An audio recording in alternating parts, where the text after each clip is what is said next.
there, welcome back to the Vaults Remastered, my tale of converting 5th edition D&D homebrewed setting game world known as the Vaults into a 2nd edition Pathfinder remastered game.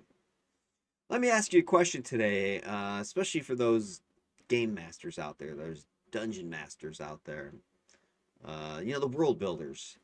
You've got a new game starting. You've got some new players, you got some old players, you're getting things rolling, you're getting things started. And you're doing character creation, character building, session zero, whatever you want to call it.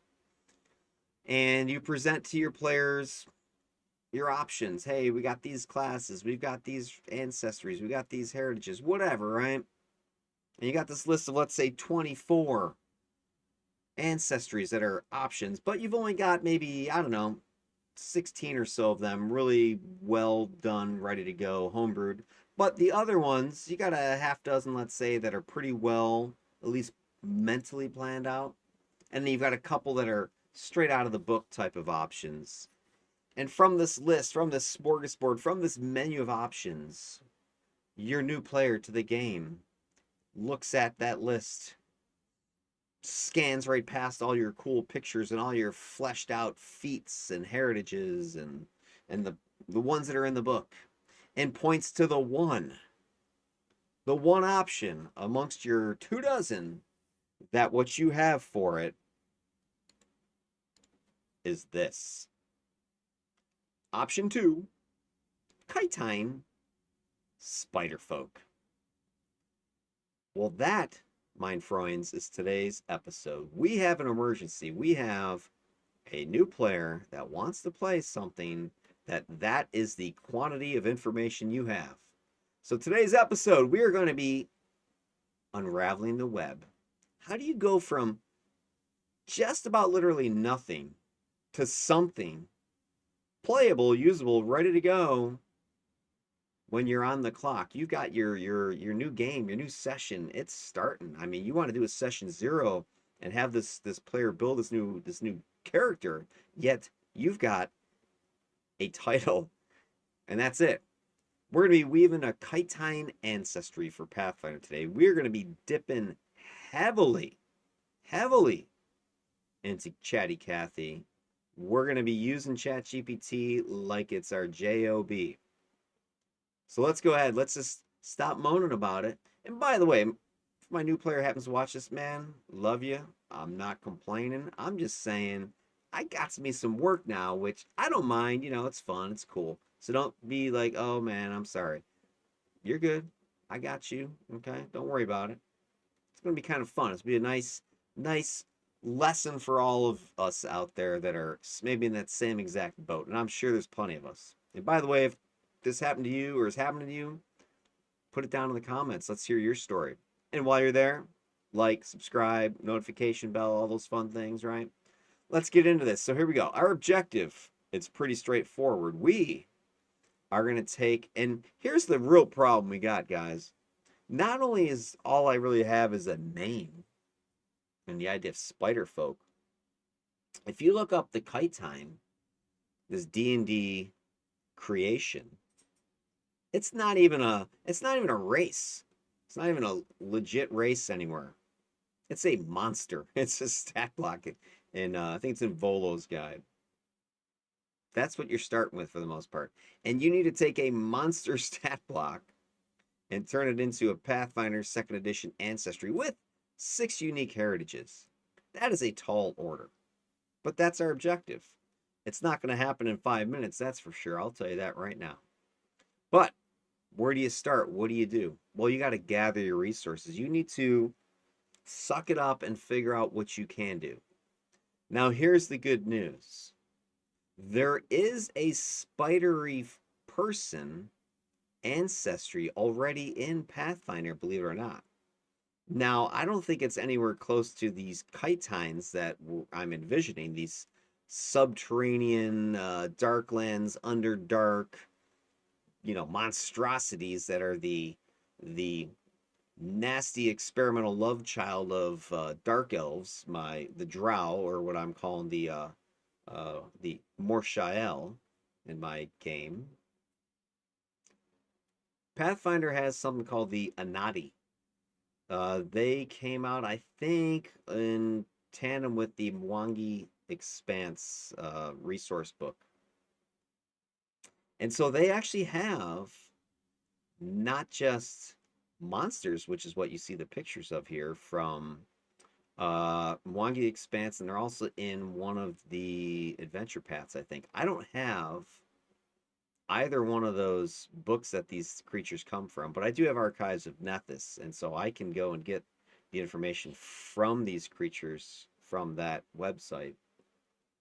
But I do have the access to these ancestries, the Anadi. So there is a resource now. If you know anything about the Mwangi Expanse and Anadi, they are like a jungle spider creature setting, and they look a little bit too cutesy for what I'm going for. But I've got them to use for feats and some of the basic powers. So I need to look at their feats because I'm hoping there's a lot of spidery stuff in there. I mean, there should be, right? I haven't looked at it yet, but that's my hope. And then I've got those monster stat blocks as well that I can use. And one thing I'll say about the Pathfinder monster stat blocks, they're a hell of a lot better than the 5e monster stat blocks. There's just a lot more lore built into them, a lot more like variants, and so each variant can ultimately be a heritage perhaps for your ancestry. So I've got that. But as far as the actual lore that I have my concept for the Chitines from, it's actually D&D.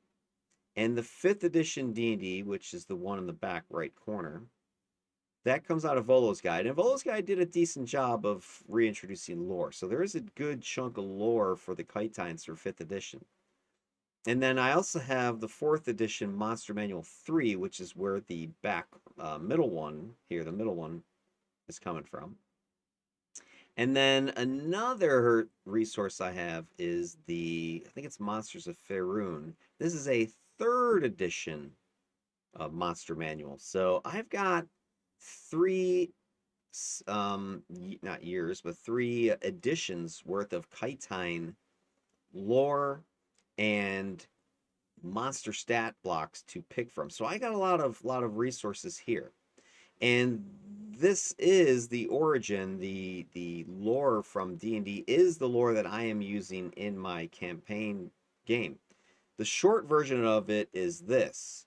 Chitines were created in some way, shape, or form by the Drow. I really like this stuff. I think it's in 3rd and 4th edition more so.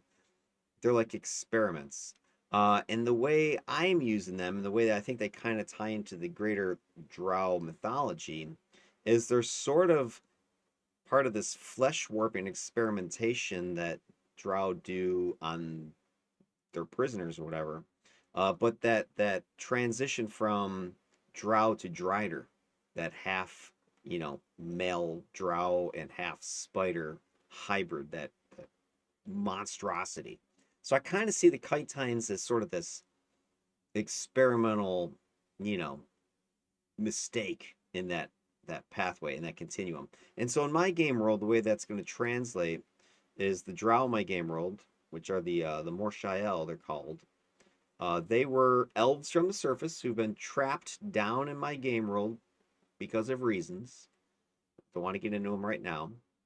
But the Drow have been slowly, or sorry, these elves, they were silvery elves, moon elves. They had a nice, silvery skin, and they loved the ocean and sailing, and they got trapped down here. They got sucked through a vortex and dropped here in the Underdark, or the Darklands of my game, the vaults.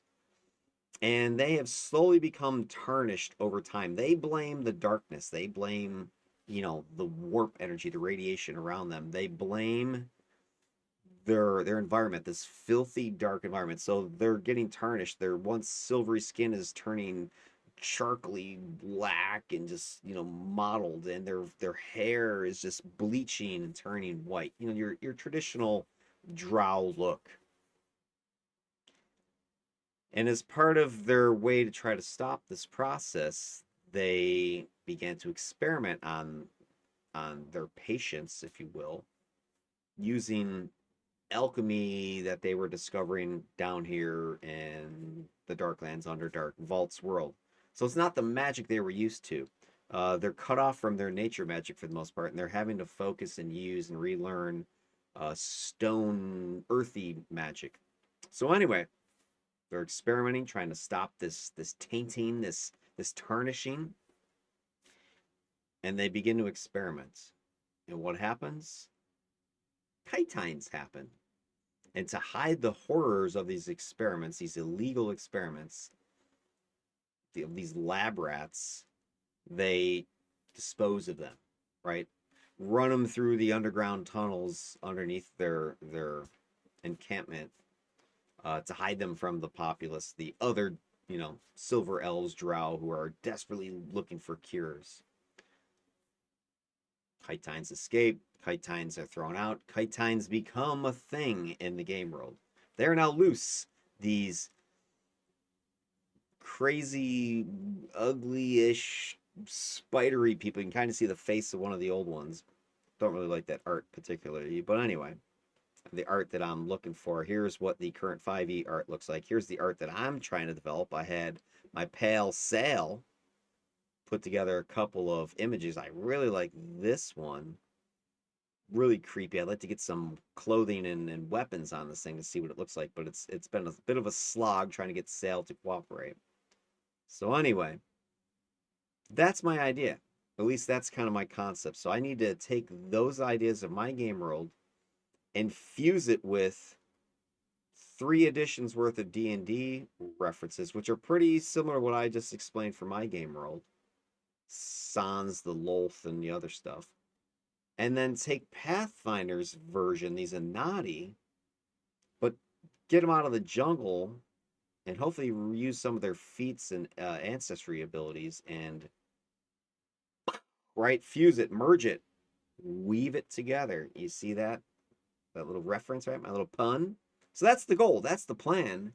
That's what I'm going to hope to do. So, hey, how the heck are you going to do this? Because you got lots of info, right? Well, this is where your buddy Kathy comes into play. Chatty Kathy, ChatGPT, artificial intelligence. Let's be frank, there's no way I'm going to be able to take these 3 editions and the Pathfinder stuff and my own ideas, my own concepts from my game world, smash it together in any reasonable amount of time that I can hand this to a player, one of my players, within the next 48 hours, let's say. It ain't gonna happen. But you know who can make it happen? Chatty Cathy. So I'm gonna take the lore from those sources and I'm gonna dump it into Cathy. And I'm gonna give her my template, which you've seen a couple times already if you've watched my Zulgath Ancestry, if you've watched my Ganishio, if you watched my Wormseed that I just released, and I kind of had to take a break from that because I needed to do this next. So if you watch that, you see what my template is. These are the guiding questions, the guiding statements I provide to Cathy, and I say, hey, take all that lore I just dumped and make it fit this skeleton. And then we have a back and forth, fleshing it out and making it fit my game world, making it fit my concept. So she's gonna do this for me.